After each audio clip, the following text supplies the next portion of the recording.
Video 6. Yep. I got those 4 letters. The A with the D with the H with the D. I have to disclose that I am not an expert on this subject, and I wasn't even sure if I should make a video about this because I'm in the gray area where I'm like thinking, is this true? It is true. It's like it was said by a psychologist. But I figured, why not process this in a way where I can just discuss it and not try to keep it to myself. Especially, I'm not the first person and won't be the last person to experience what I am feeling right now. If you don't know what ADHD is, it stands for Attention Deficit Hyperactivity Disorder. Some people have began to call it ADD because not everyone that is diagnosed with this is hyper. I am one of those people. I was diagnosed inattentive. According to what I read here, it's a neurodevelopmental disorder that affects both children and adults and is characterized by signs such as difficulty with focus, hyperactivity, and impulsivity. Very condensed version of what it is because everybody's different and there's a lot of characteristics that come with it. How I found out about it was because of a tarot reading. No, it wasn't that simple. One of my good friends, she did this lovely kind of reading on my questions, and she basically said, so is there anything else that you would like to know? And I said, you know what? Why is it that most of the people in my life are neurodivergent? I end up feeling like I'm a neurodivergent magnet in all cases, in all different kinds of relationships. Just curious about what does that mean? She pulled out a card, which was the mastery card. She said, do you think you're neurodivergent? And I said, no. I haven't really been asked if I have been neurodivergent by other people in my life, only a handful of times, less than 5 for sure. It was never a thing that I ever felt like I could be. So when I received the official diagnosis in writing, it was huh? But at the same time, it almost felt validating. I know that must be a confusing statement, but I relate so hard to a lot of the traits. This is a thing that people say too. It's is it really neurodivergence or characteristics that people have? And that's a whole nother conversation itself, and I won't get into because I don't have the background or knowledge to do that. At first, I was very confused when I read the message. My good friend sent me this article about masking.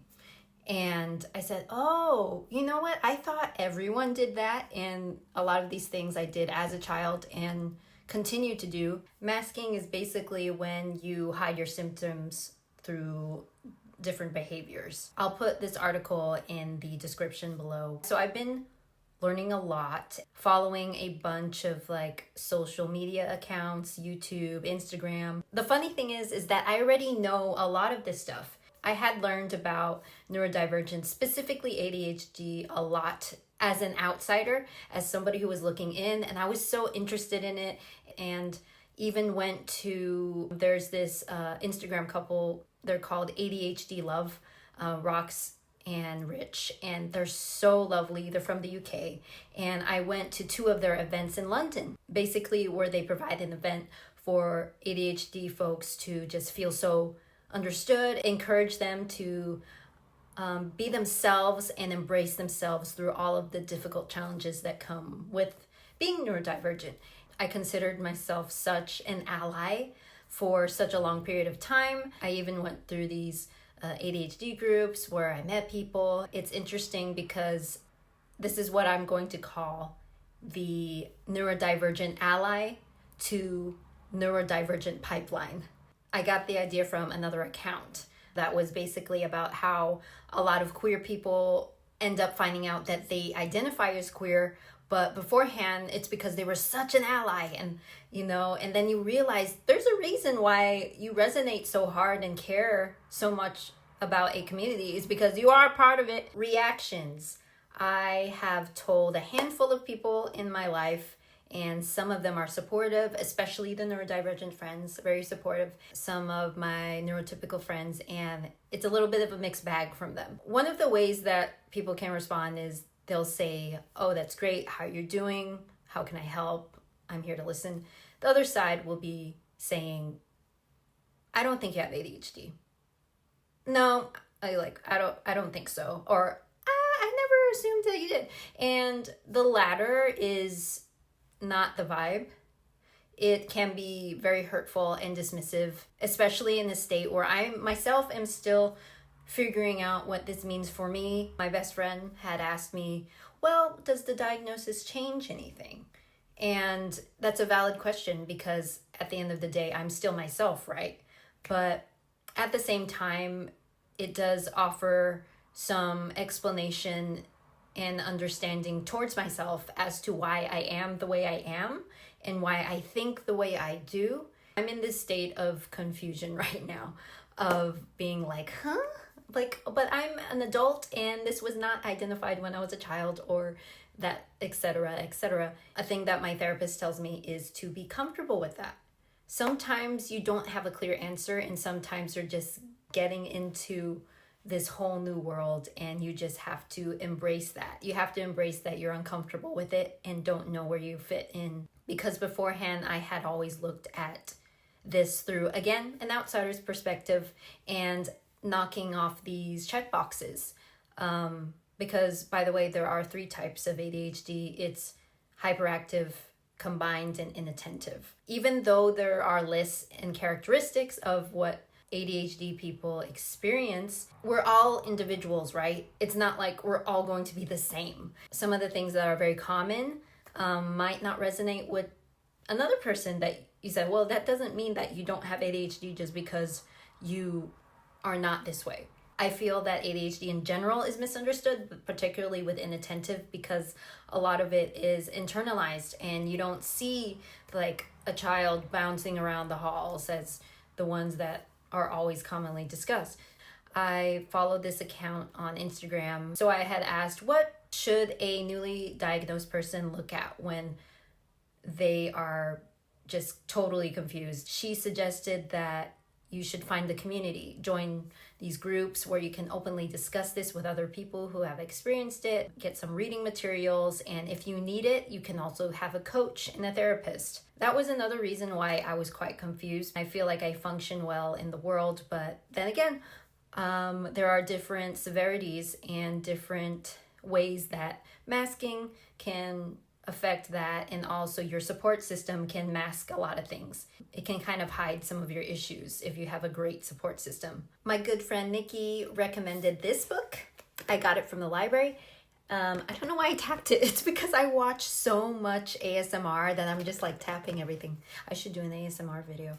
But ADHD 2.0, got it from the library. It's written by Edward M. Hallowell and John J. Rady. So I'm going to give this a gander and a read. I mean, that's what it is right now. I know this is not a very informative video if you're stumbling upon it trying to learn more about ADHD. It's more about me just sharing that I'm confused. And a lot of the ADHD diagnosis confession videos that I see, it's like people already had time to process it and they're kind of coming out and explaining a lot of knowledge about it. I don't see a lot of people sharing this phase of the diagnosis where it's brand new. Especially being a PhD student, I've heard that a lot of academics have neurodivergence, or maybe just people in general are neurodivergent. That's another thing too, because some people claim everybody's neurodivergent in some kind of way. And that's another argument that people can agree or disagree with. My supervisor was very lovely to point me in the direction of some support through the university. You can disclose that you are neurodivergent and it falls under the disabilities. And so I did that recently, and they came back right away with, I was a bit confused with the message. They said something like, if you haven't had it for at least 12 months, it's not credible, or it's something. I replied back for clarification, but I was like, so do I have to just deal with this for 12 months and then you decide you want to support me? I'm not sure, but they're very slow to respond. Classic academia. Ideally, there are resources if you're a PhD student or you're going to pursue a PhD and you want some support systems in place. I know they exist, and I don't want my current experience to be discouraging of that, because everyone deserves some patience and understanding. So, I mean, if anyone is out there and wants to share some helpful information with me, and we can share it with each other in the comments below and kind of help each other out and just navigate this whole thing. And I will provide some links in the description of like some resources that I stay close to that have been helping me realize who I am in this new journey. Even though I know who I am, it's like uncovering a different part of yourself.